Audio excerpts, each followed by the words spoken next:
শুভ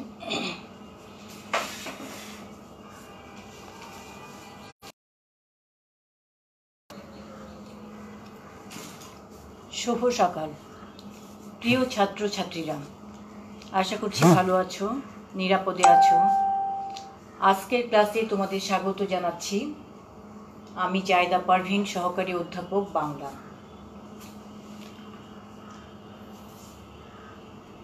সম্মান প্রথম বর্ষ ছাত্রছাত্রীদের জন্য আজকের ক্লাস কোর্স নং 1006।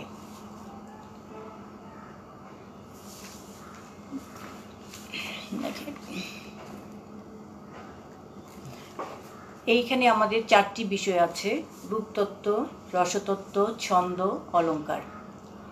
আমরা আজকে রূপতত্ত্ব নিয়ে আলোচনা করব।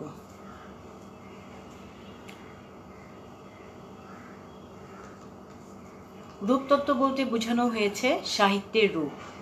সাহিত্যের রূপ জানার আগে আমরা সাহিত্য কি এই বিষয় নিয়ে একটু আলোচনা করব। সাহিত্য কি সবাই আমরা কম বেশি জানি, তাই না? সাহিত্য বলতে আমরা কোনো লিখিত বিষয়বস্তুকে বুঝে থাকি। সব ধরনের লিখিত বিষয়বস্তু আবার সাহিত্য না, তাই না? সাহিত্য শিল্পের একটি অংশ। সাহিত্য সৃষ্টির উৎস। সৃষ্টি লগ্ন থেকে আজ পর্যন্ত রূপকামী মানুষ আত্মপ্রীতি বশে স্বরূপ প্রত্যক্ষ করতে প্রয়াসী হয়েছেন বিচিত্র পন্থায়।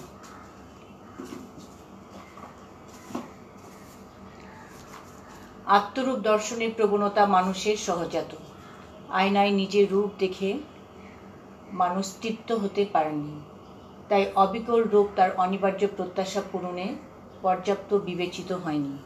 তাই কারু, দারু, ভাস্কর্যে, চিত্রে, যাবতীয় শিল্পকর্মে, সাহিত্যে সে তার অন্তঃসত্ত্বার প্রার্থনা করেছে, স্বরূপের অন্বেষায় ব্যাপৃত রয়েছে এবং আত্মপ্রকাশের এক অপ্রতিরোধ্য চেতনা তাকে তাড়িত করেছে যুগে যুগান্তরে।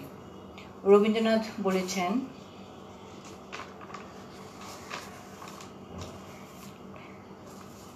ওরে প্রাণের বাসনা, প্রাণের আবেগ রুধিয়া রাখিতে নারী। অর্থাৎ আমার সত্তার, আমার প্রাণের বিকাশ চাই। যে কোনো শিল্পী বা সাহিত্যিক তার কামনা, বাসনা, আবেগকে প্রকাশ করেন বাইরের জগতে রূপ, রস, গন্ধ, স্পর্শ, শব্দকে আশ্রয় করে। তাই তার সৃষ্টিকর্মের আত্মপ্রতিফলনের সাথে বিকশিত হয় ঘরের সাথে পরের কথা, অন্তর্জগতের সাথে বাইরের জগতের অনন্ত কথকতা। শিল্পী সাহিত্যিকরা সামাজিক জীব। একটি বিশেষ দেশ, কাল, আর্থসামাজিক, রাজনৈতিক অবস্থায় তার মন ও মনন লালিত, তাই সৃষ্টিতে স্বরূপের সাথে সমকালেও সংরক্ষিত হবে। দেশ, কাল, সভ্যতার স্বতন্ত্রে জীবন সম্পর্কে দৃষ্টিভঙ্গির পার্থক্যে তাই পৃথিবীর শিল্পকর্ম এত বিচিত্র। তাহলে আমরা সাহিত্যের উৎস যদি আলোচনা করি, তখন যেটুকু বললাম, আত্মপ্রকাশের কামনা। আত্মপ্রকাশ বলতে আমাদের এখানে কি বোঝানো হয়েছে? মানুষের সৃষ্টিশীলতার প্রকাশ। পারিপার্শ্বিকের সহিত সংযোগ কামনা, জগতের প্রয়োজনীয়তা, রূপপ্রিয়তা, এই 4টি প্রধান উৎস। আমরা যদি সাহিত্যের একটা ছোট করে সংজ্ঞা দিই, ইন্দ্রিয় দ্বারা জাগতিক বা মহাজাগতিক চিন্তা, চেতনা, অনুভূতি, সৌন্দর্য ও শিল্পের লিখিত বা লেখকের বাস্তব জীবনের অনুভূতি হচ্ছে সাহিত্য। শিল্পী যেমন তুলির ছোঁয়ায় নানান প্রতিচ্ছবি তুলে ধরেন, তেমনি সাহিত্যিকরা সাহিত্যের ভাষা রচনা করেন নানা সাহিত্য।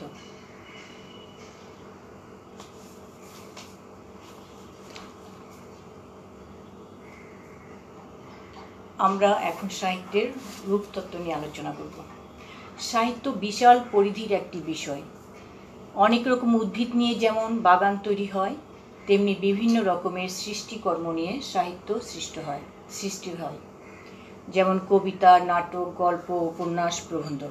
কিন্তু বিচারের সময় এদেরকে আলাদা আলাদাভাবে বিশ্লেষণ করে থাকি। নাটক একরকম, গল্প একরকম, উপন্যাস, তাই না? সাহিত্যের রূপ বলতে আমরা সাহিত্যের বিভিন্ন শাখাগুলোকেই বুঝে থাকি, আর তত্ত্ব হলো ওই বিষয়গুলোকে আমরা কিভাবে বিচার বিশ্লেষণ করি।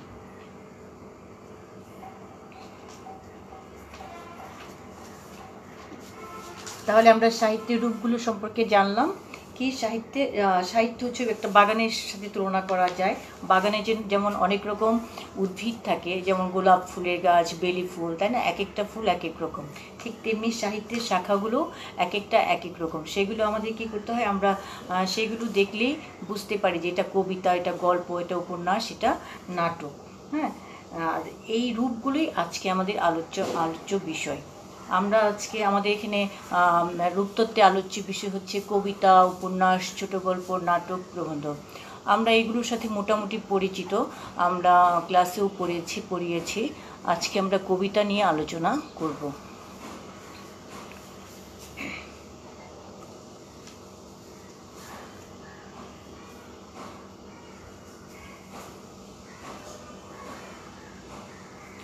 দেখুন, বাংলা সাহিত্যে সবচেয়ে প্রাচীনতম শাখা কবিতা।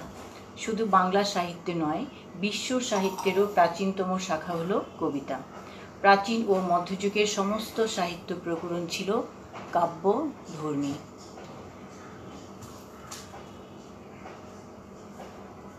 আজ পর্যন্ত কবিতা সম্পর্কে কোনো স্পষ্ট ও সর্বজনগ্রাহ্য সংজ্ঞা সমালোচকগণ না দিতে পারলেও কবিতা সৃষ্টি সেই প্রথম থেকে আজ পর্যন্ত এর উত্তর সন্ধান করেছেন। কবিতা কি, এর আত্মা কি, এর উদ্দেশ্য কি, সৃষ্টির রহস্য কি, এইসব প্রশ্নের উত্তর নিয়ে সংস্কৃত ও পাশ্চাত্য আলঙ্কারিকদের মধ্যে প্রচুর মতভেদ ছিল। আদি গ্রিক কবি হোমার কবিতা লেখার জন্য মিউজের আশীর্বাদ প্রার্থনা করেছেন। প্লেটো বলেছেন, এক স্বর্গীয় উন্মাদনা না এলে কাব্য রচনা সম্ভব নয়। আমাদের আদি কবি বাল্মীকি ক্রঞ্চির বিরহে যে করুণ রসের শ্লোক রচনা করলেন, হ্যাঁ, পর মুহূর্তে তিনি বিস্ময়ে বলে উঠেছেন যে আমার মুখ থেকে যে অপূর্ব বস্তু নির্মিত হলো সেটি কি। কবিতার সৃষ্টি তত্ত্ব নিয়ে নানা মতান্তর থাকলেও সমালোচক সাহিত্যিক কবিগণ কবিতার সংজ্ঞা দিতে গিয়ে নিজেদের ভাবনাগুলোকেই প্রকাশ করেছেন মাত্র। আমরা এখন কিছু সংজ্ঞা দেখব, তাদের মতে কবিতা কি।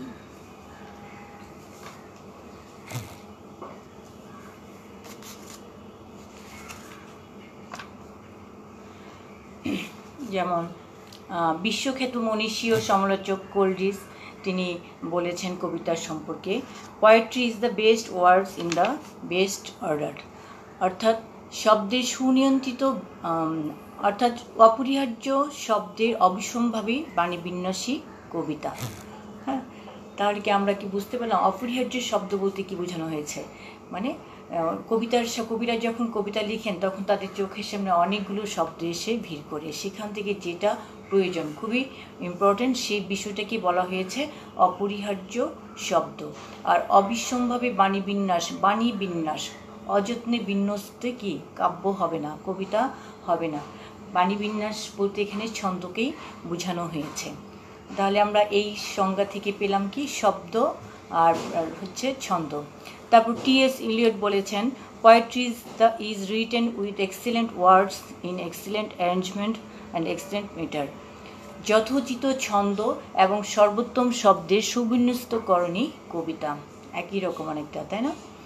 তারপর কবি গল্পকার এডগার অ্যালান পো বলেছেন, it is the rhythmic creation of beauty. কবিতা হলো সৌন্দর্যের ছন্দময় সৃষ্টি।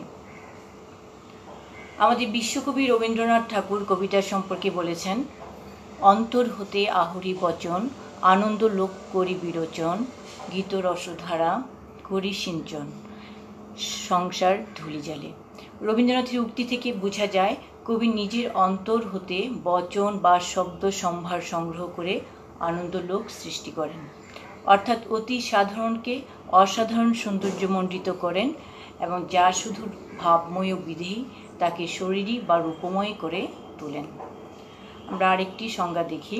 সমালোচক শ্রীশচন্দ্র দাস বলেছেন, মানব মনের ভাবনা কল্পনা যখন অনুভূতি রঞ্জিত যথাবিহিত শব্দ সম্ভারে বাস্তব সুশোভামণ্ডিত চিত্রাত্মক ও ছন্দময় রূপ লাভ করে তখনই উহার নাম কবিতা। তাহলে দেখো আমরা আরেকজনেরটা আমরা এটা পড়ি দেখি। বুদ্ধদেব বসু, কবিতা বুঝার বিষয় নয়, এটাকে অনুভব করতে হয়, কারণ কবি সম্ভবত বুঝে শুনে কবিতা লিখেন না, কেবল বিষয়কে সামনে রেখে তাকে অনুভব করে কবিতার জন্ম হয়। অর্থাৎ কি, মানুষের মনে কাব্যিক প্রকাশই হলো কবিতা। তাহলে আমরা যে এতগুলো সংজ্ঞা পড়লাম, আমরা মোটামুটি নিশ্চয়ই বুঝতে পেরেছি যে কবিতা আসলে কী কী থাকে। যেমন মানব মনে ভাব, তাহলে আমরা একটা সংজ্ঞাও দিতে পারি কবিতা, তাই না, নিজেদের মতো করে।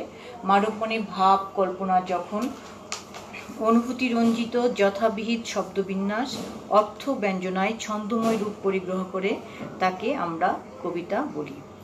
কবিতার তাহলে গঠন যদি আমরা বলি, কবিতার কি দুটো দিক, একটা হচ্ছে শরীর দেহ আর একটা হচ্ছে আত্মা।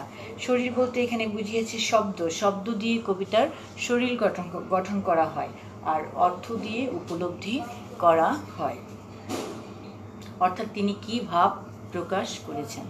তাহলে আমরা সংজ্ঞা থেকে বুঝলাম যে কবিতার কি কি থাকবে, হ্যাঁ, আর হচ্ছে কবিতার গঠন কি সেটাও দেখলাম।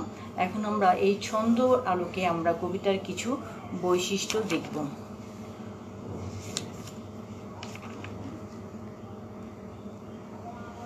দেখো, কবিতার বৈশিষ্ট্যগুলো হলো, কবিতায় আমরা সাধারণত বাহ্য জগৎ ও মানব জীবনের কাহিনী, ভাব, কল্পনা সুন্দর ও মনোরম করে পাই।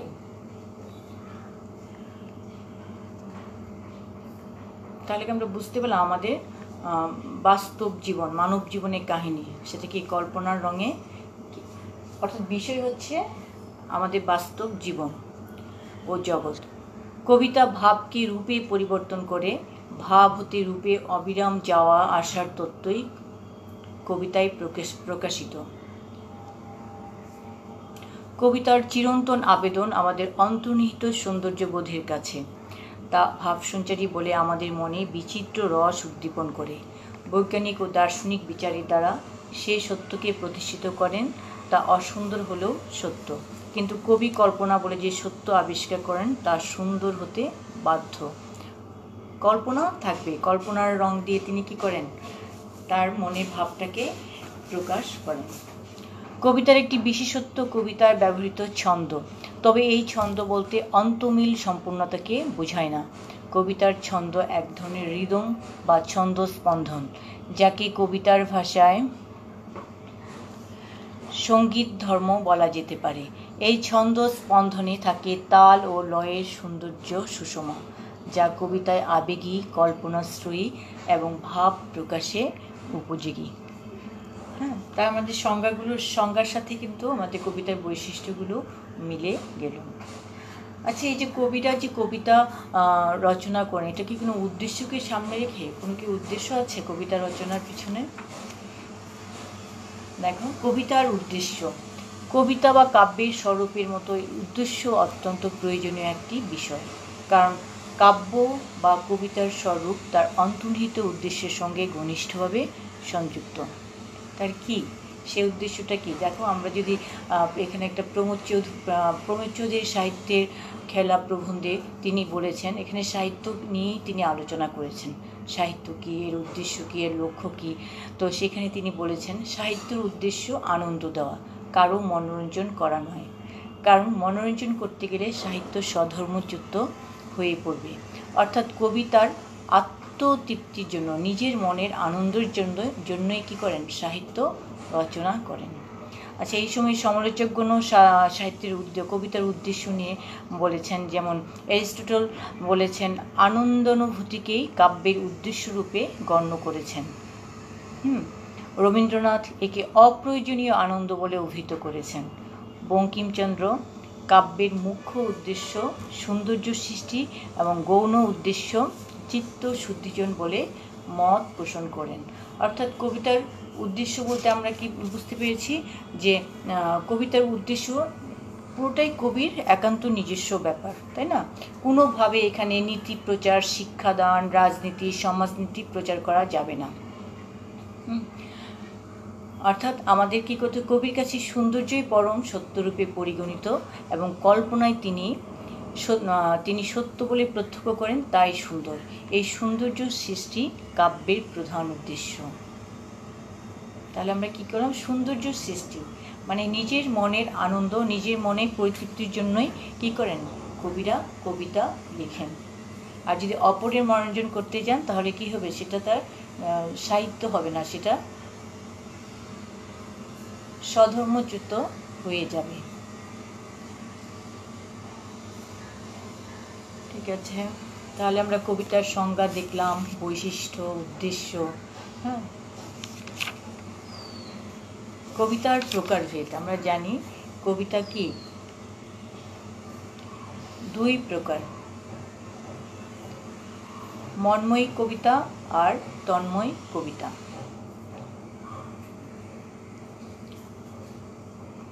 মন্ময়ী কবিতা বা গীতি কবিতা আর তন্ময় বা বস্তুনিষ্ঠ কবিতা। হ্যাঁ, মন্ময়ী কবিতারও অনেকগুলো ভাগ আছে, তন্ময় কবিতারও অনেকগুলো ভাগ আছে। আমরা কবিতার এই প্রকারভেদগুলো নিয়ে একটা আলাদা ক্লাস নেব।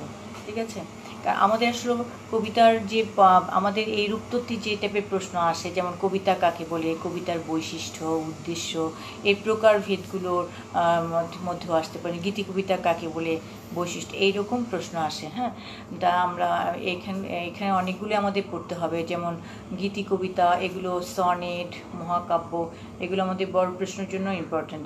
আমরা আর বাকিগুলো আমরা আমাদের টিকা টিপ্পণীর জন্য পড়ব। ঠিক আছে, তাহলে আমরা এটা অন্য একটা ক্লাসে পড়ব। আজকে আমরা একটু পড়ি বাংলা কবিতার ক্রমবিকাশ, বাংলা কবিতার পালাবদল। এই চিত্রটা একটু দেখি।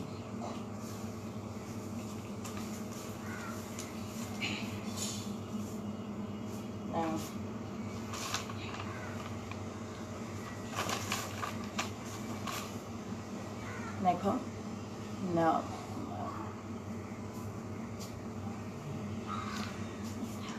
বাংলা কবিতার পালাবদল। হ্যাঁ, সেই আদিকবি বাল্মীকি তমসা তীরে ভ্রমণরত অবস্থায় যে করুণ রসের শ্লোক উচ্চারণ করলেন, হ্যাঁ, তারপরেই তার মনে হলো কি কিমিদম ব্যয়িতম ময়া, অর্থাৎ যে অপূর্ব শব্দ বানিয়ে তিনি তৈরি করলেন, এটা আসলে কি?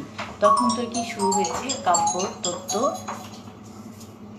বা এর আলোচ্য কাব্য তত্ত্বের বিষয়টা তখনই এসেছে। হ্যাঁ, তো এই বিষয়টা নিয়ে সাংস্কৃতিক আলঙ্কারিকরা প্রচুর আলোচনা করেছেন। সাংস্কৃতিক আলঙ্কারিকরা কাব্যের শরীর বা দেহ নিয়ে কোনো কথা বলেননি, তারা কাব্যের আত্মা নিয়ে আলোচনা করেছেন। অর্থাৎ কাব্যের বহিরঙ্গের চাইতে কাব্যের অন্তরঙ্গের প্রতি অন্তরঙ্গ বিচার বিশ্লেষণ করেছেন। যেমন তারা কিছু মতবাদী বিশ্বাসী ছিলেন, এবং যেমন এই মতবাদগুলি কি নিয়ে তারা কি আলোচনা করেছেন, যেমন রসতত্ত্ব, অলঙ্কার, ধ্বনিবাদ, রীতি, বক্রোক্তি, এই মতবাদগুলোই নিয়ে তারা কি করেছেন? কাব্যকে বিচার বিশ্লেষণ করেছেন, কাব্যের আত্মা অনুসন্ধান করেছেন। হ্যাঁ, যেমন রসতত্ত্ব, ভরত প্রথম, যে প্রাচ্য অলঙ্কারদের মধ্যে প্রথম বা প্রধান হচ্ছেন ভরত। তিনি বলেছেন রসাত্মক বাক্যই কাব্য, এবং তার অনুসারীরা এটাকে মেনে নিয়েছেন। ঠিক তেমনি অলঙ্কার নিয়েও বলেছে দণ্ডী, তার অনুসারীরা। তারা কি করেছে? এই পাঁচটি ভাবধারা নিয়ে আলোচনা করেছেন। তারা বলেছেন যে আত্মা বলতে এই যে রসতত্ত্ব অলঙ্কারময় না হলে কাব্য হবে না। অর্থাৎ তারা কি করেছে? তারা আলোচনা করেছে একটা নির্দিষ্ট কাঠামোবদ্ধ ভাবে। হ্যাঁ, তারা বিশেষ কতগুলো নিয়ম নীতিকে ছাঁচে ফেলে নির্দিষ্ট ছক কেটে কাব্যরূপ সৃষ্টি করেছেন। তাহলে কি আমরা কি বুঝতে পারলাম? যে সাংস্কৃতিক আলঙ্কারটা কাব্যের আত্মা নিয়েই কি করেছেন? আলোচনা করেছেন।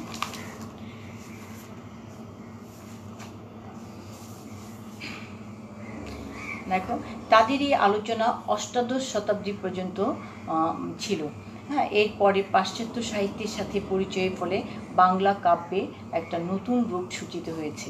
ঊনবিংশ শতাব্দীর মধ্যযুগ পর্যন্ত আমরা দেখতে পাই যে বাংলার যে খ্যাতনামা কবি সাহিত্যিকরা রসাত্মক বাক্যই কাব্য, এটাকে মেনে কাব্য রচনা করেছেন। কিন্তু তারপরে বাংলা কাব্যে নবজাগরণের অন্যতম পুরোধা হচ্ছেন মাইকেল মধুসূদন দত্ত।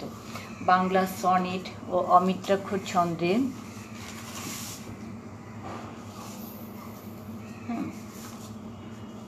ছন্দের প্রবর্তনা করেন। তিনি বাংলা কাব্যকে একটা নতুন আঙ্গিকে তৈরি করেন। অর্থাৎ তিনি যে প্রাচ্য ও পাশ্চাত্য দুটি ভাব সম্মেলনে তিনি কি করেছেন, বাংলা কাব্যকে একটা নতুন মাত্রা দিয়েছেন। বাংলা সনেট ও অমিত্রাক্ষর ছন্দের প্রবর্তনা করেন কে? মাইকেল মধুসূদন দত্ত।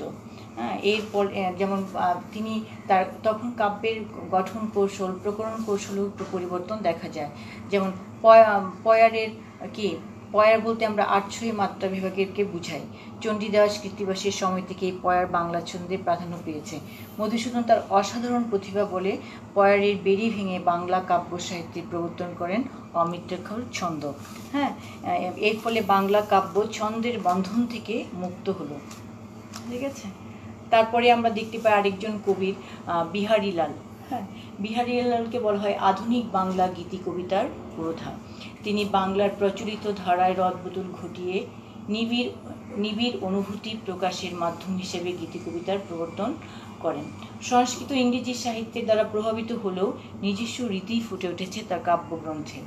সহজ সরল ভাষা প্রকাশভঙ্গির অভিনবত্বে তিনি কি করেছেন, তার এই গীতি কবিতাগুলো রচনা করেছেন। যেমন বঙ্গসুন্দরী, সারদা সুন্দরী তার উল্লেখযোগ্য কাব্য গ্রন্থ।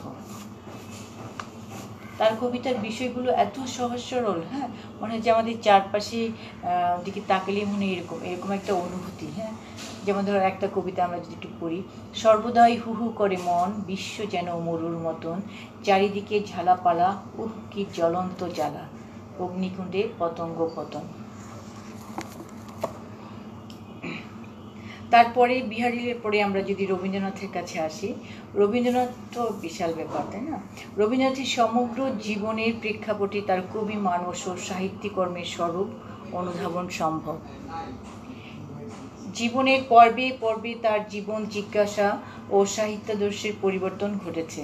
যুগে যুগে পৃথিবীতে সাহিত্যের, সংস্কৃতি, সভ্যতা, দর্শন, জ্ঞান, বিজ্ঞানের ক্ষেত্রে যে রূপান্তর ঘটেছে সব কিছুকে তিনি গভীরভাবে আত্মস্থ করেছেন। গভীর অনুশীলন, ক্রমাগত নিরীক্ষা এবং বিশ্ব পরিক্রমার মধ্য দিয়ে তাই তার সাহিত্য জীবনে নানা পর্যায়ে বিষয় ও আঙ্গিকের নিরন্তর পারাবদল ঘটেছে। এই পরীক্ষা নিরীক্ষার ফসল তার সাহিত্য কর্ম। রবীন্দ্রনাথের অন্তর্নিহিত জীবনবোধ ছিল স্থির এবং বহু পরিবর্তনকে স্বীকার করে নিয়ে আপন আদর্শে প্রতিষ্ঠিত। অন্যদিকে তার সৃজনশীল রূপটি ছিল চলিষ্ণু ও পরিবর্তিত। তিনি বাংলা কাব্যের প্রকরণ শৈলী বা গঠন কৌশলও কিছু পরিবর্তন করেছেন। যেমন তিনি বাংলা ছন্দের মুক্তক ছন্দের ব্যবহার করেছেন। তারপর হচ্ছে গদ্য কবিতার আগমন তিনি বাংলা কবিতায় প্রথম করেন। রবীন্দ্রনাথের গদ্য কবিতা যদি আমরা দেখি, যে বিংশ শতাব্দীর চতুর্থ দশকে রবীন্দ্রনাথ ঠাকুর এই গদ্য কবিতার রূপ ও রীতি বাংলা কাব্যে প্রবর্তন করেন। গদ্য কবিতায় যখন পাঠ করা হয় তখন এই ধ্বনি সুষমার জন্য কবিরা বাক্যকে নানা চরণে খণ্ডিত করে স্তরে স্তরে বিন্যস্ত করেন। এর ফলে একটা শ্রুতি মাধুর্য সৃষ্টি হয়, একটি অস্পষ্ট ঝঙ্কার সৃষ্টি হয়। এই অস্পষ্ট ঝঙ্কারকে রবীন্দ্রনাথ বলেছেন পদ্মের রঙে সাজানো গদ্য। তার যদি গদ্য কবিতাগুলো আমরা পড়ি, পুনশ্চ কাব্য পুরোটাই গদ্য কবিতায় রচিত, তাহলে দেখবে যে মনে হবে কবিতাগুলো কাব্যগুলোর মধ্যে দিয়ে, কবিতাগুলোর মধ্য দিয়ে এক একটা কাহিনী অর্থাৎ ছোট গল্পের স্বাদ আমরা পাই। তার একটি ক্যামিলিয়া কবিতার আমি কয়েকটা লাইন পড়ছি। মনে ভাবি একটা কোনো সংকট দেখা দেয় না কেন, উদ্ধার করে জন্ম সার্থক করি, রাস্তার মধ্যে একটা কোনো উৎপাত, কোনো একজন গুন্ডার স্পর্ধা, এমন তো আজকাল ঘটেই থাকে। কবিতাটা পড়লে বুঝতে পারবে, খুব সুন্দর একটা কবিতা। তারপর দেখো এই যে পালা বদল, পালা বদলে আমরা দেখলাম মধুসূদন, দেখলাম বিহারীলাল, রবীন্দ্রনাথকে তো আমরা জানি, নজরুল। তারপরে যদি আমরা বলি নজরুল নজরুল ইসলামকে যদি দেখি, তিনি কবিতাকে, তখন কিন্তু রবীন্দ্রময় ছিল বাংলা কাব্যর জগৎ, তাই না? সেখানে তিনি একটা আলাদা সুর নিয়ে বাংলা কাব্যে তার আগমন ঘটে। হ্যাঁ, কবিতায় তিনি বিষয় ও শব্দ ব্যবহার করেন যা আগে কখনো, এমন বিষয় বা শব্দ ব্যবহার করেন যা আগে কখনো কবিতায় ব্যবহৃত হয়নি। কবিতায় তিনি সমকালীন রাজনৈতিক ও সামাজিক যন্ত্রণাকে ধারণ করার অভূতপূর্ব জনপ্রিয়তা অর্জন করেন। নজরুল তার সৃষ্টকর্মে হিন্দু মুসলিম মিশ্র ঐতিহ্যের পরিচর্যা করেন। এটা কিন্তু একটা বড় ব্যাপার। হ্যাঁ, প্রচলিত ছন্দ রীতি ছাড়া সংস্কৃত ও আরবি ছন্দ ব্যবহার করেছেন, অর্থাৎ গঠন কৌশলেও কি নতুনত্ব এনেছেন, প্রকরণশৈলীতেও নতুনত্ব এনেছেন কবিতার। এরপরে আমরা যদি দেখি তিরিশের কবিরা বাংলা কাব্যে একটা কি বৈপ্লবিক পরিবর্তন আনলেন কবিতার। হ্যাঁ, তাদের চিন্তা চেতনা ধ্যান ধারণায় ছিল অন্যরকম। হ্যাঁ, তিরিশের কবিতার এই যে পরিবর্তনটা, এটা কেন, সেটাও একটা প্রশ্ন। আমরা যদি তিরিশের কবিতার কাব্যগুলো বিশ্লেষণ করে আমরা কিছু তারা যেসব বৈশিষ্ট্যগুলোকে তাদের কবিতায় এনেছেন সেগুলো যদি দেখি, প্রচলিত প্রথা পুরাতন আদেশ এবং সনাতন দৃষ্টিভঙ্গির পরিবর্তে নতুন চেতনা আনয়ন, পারিপার্শ্বিক বিশ্বের নানা প্রক্ষোভ ও আলোড়নকে কবিতার শরীরে ধরা, শান্তি ও নৈরাজ্যবাদের জাগরণ ঘটানো, বৈজ্ঞানিক চিন্তা যুক্তিবাদিতা অভিজ্ঞতাকে কাব্যে রূপ দেওয়া, সনাতন মূল্যবোধে অনীহা, ঈশ্বরের অবিশ্বাস্য, প্রচলিত নীতির প্রতি সংশয়, রবীন্দ্র ঐতিহ্যকে এড়িয়ে চলা। অর্থাৎ তাদের কি চেয়েছিলেন? রবীন্দ্র বলয় থেকে বের হতে চেয়েছিলেন, বের হয়ে একটা নিজস্ব ধারা বা স্টাইল তৈরি করতে চেয়েছেন। দেশি বিদেশি পুরাণ সাহিত্য শিল্পাদর্শ থেকে কি ঋণ গ্রহণ, নগর কেন্দ্রিক জড়বাদী যান্ত্রিক সভ্যতার পূর্ণাঙ্গ প্রতিফলন। এই যে বৈশিষ্ট্যগুলো আমরা দেখতে পাই, এর আগের কাব্যগুলোতে আমরা এই বৈশিষ্ট্যগুলো পাই না। যেমন নগর জীবনের যন্ত্রণা, যান্ত্রিক সভ্যতার যে প্রতিফলন, তারপর এই যে বিভিন্ন পাশ্চাত্য সাহিত্য থেকে বিভিন্ন ইজমগুলো আমাদের যে সাহিত্য ভাণ্ডারকে সমৃদ্ধ করেছে, সেই বিষয়গুলো আগে আমরা আর পাইনি। হ্যাঁ, এর ফলে কী হল, বলা হয় তিরিশের কবিরাই হচ্ছে সবচেয়ে আধুনিক, তাদের এই বিষয়গুলোর জন্য, এই বৈশিষ্ট্যগুলোর জন্য। তিরিশের কবিতার 5 জনকে আমরা কি বলি? পঞ্চ পাণ্ডব, জানো তো নিশ্চয়ই নাম। হ্যাঁ, তাদের মধ্যে হচ্ছে জীবনানন্দ দাশ, বুদ্ধদেব বসু, বিষ্ণুদেব, তারপর হচ্ছে সুধীন্দ্রনাথ দত্ত। হ্যাঁ, দেখো এদের সমসাময়িক কবি হচ্ছেন জসিমউদ্দিন। হ্যাঁ, তিনি যুগের সাথে তাল মিলিয়ে চলেননি। মাত্রা ও স্বরবৃত্ত ছন্দে তিনি মধ্যযুগীয়, কিন্তু মধ্যযুগের মতো কাহিনীকাব্য রচনা করেছেন, কিন্তু প্রকরণ ও গঠন কৌশলের দিক থেকে আমরা যদি দেখি তাহলে কি তিনি আধুনিক। তার কবিতে আমরা চিত্রের রূপের পরিচয় পাই, উপমা ব্যবহার পাই, আরবি ফার্সি শব্দেরও ব্যবহার পাই। হ্যাঁ, এইভাবে দেখো, এইভাবে দশকের পর দশক অনেক কবি এসছেন। 40-এর দশকে ফারুক আহমেদ, সৈয়দ আলী হাসান উল্লেখযোগ্য কবি। তারপর 47-এ দেশ বিভাগের একটা প্রভাব পড়ে বাংলা কবিতায়। হ্যাঁ, তারপর 60-এর দশকে কবিদের মধ্যে কবি শামসুর রহমান হচ্ছেন অন্যতম। তিনি প্রথমে কি ছন্দ নিয়ে রচনা করেছেন, কিন্তু তিনি মুক্ত অক্ষরবৃত্ত ছন্দ নিয়ে কবিতা লিখেছেন। তিনি কিন্তু পরবর্তীতে আমরা দেখতে পাই তিনি গদ্য ছন্দে কবিতা লিখতে বেশি স্বাচ্ছন্দ্য বোধ করেছেন। তারপর আল মাহমুদ ছন্দবদ্ধ কবিতা লিখেছেন, কিন্তু সনেটও লিখেছেন, আবার গদ্য ছন্দেও কবিতা লিখেছেন। হ্যাঁ, এভাবে আমরা দেখেছি যে কবি শহীদ কাজী, রফিক আজাদ, হুমায়ুন আজাদ, তাদেরও কাব্যে এরকম ছন্দবদ্ধ ছিল, আবার কি গদ্য ছন্দ ছিল। 20 শতকের শেষ কয়েক দশক ও 21 শতকে এসে অনেক প্রতিভাবান কবির দেখা পায়। তারা কি 20 শতকের শেষ আর হচ্ছে 21 শতকের প্রথম দিকে তারা কি করেছে, বাংলা কবিতাকে সামনের দিকে এগিয়ে নিয়ে যাচ্ছে। বাংলা কবিতার ছন্দবদ্ধ কবিতার চেয়ে গদ্যেরই কবিতা বেশি দেখা যায়। অর্থাৎ তারা আগে যেমন আমরা দেখেছি যে রবীন্দ্রনাথের পর থেকে ছন্দবদ্ধ গদ্য দুটোরই এখন তারা কি করলো, এই ছন্দটাকে মোটামুটি তারা বাদ দিয়ে কি করছে, গদ্য ছন্দে কবিতায় লেখা বেশি স্বাচ্ছন্দ্য বোধ করছে। হ্যাঁ, অর্থাৎ আমরা যে জিনিসটা, এই যে কবিতার পালা বদল, হ্যাঁ, একবার মধুসূদন থেকে যদি আমরা দেখি যে কবিতার গঠন, কৌশল, প্রকরণ শৈলীতেও কি নানা পরিবর্তন এসেছে। আর বর্তমানে আমরা দেখছি যে আমাদের কবিরা ছন্দবদ্ধ কবিতার চেয়ে স্বাচ্ছন্দ্য বোধ করেন গদ্য ছন্দে কবিতা লিখতে। কবিতাকে কোনো নিয়ম নীতি বা শৃঙ্খলায় আবদ্ধ রাখা যায় না, তাই না? যদিও কবিতা লেখার নিয়ম নীতি আছে, নিয়ম নীতি থাকবে, কিন্তু কবিতা থাকবে চিরকাল উন্মুক্ত। হয়তো বা এরপরেও আরও নানা পালাবদল হবে, তাই না? এই হচ্ছে বাংলা কবিতার চালচিত্র। আজকে এই পর্যন্তই। আমরা পরবর্তীতে অন্য একটা ক্লাসে প্রকারভেদগুলো নিয়ে আলোচনা করব। তোমরা ভালো থেকো। আর এই যে কবিতা কাকে বলে, কবিতা এইসব জানার জন্য আমাদের কিছু বই পড়তে হবে। যেমন ধরো সাহিত্য সন্দর্শন শ্রীশচন্দ্র দাস, তারপর কাব্যতত্ত্ব অন্বেষা নরেন বিশ্বাস, কাব্যতত্ত্ব জিজ্ঞাসা অতুলচন্দ্র দাস। ঠিক আছে, ভালো থেকো, ধন্যবাদ।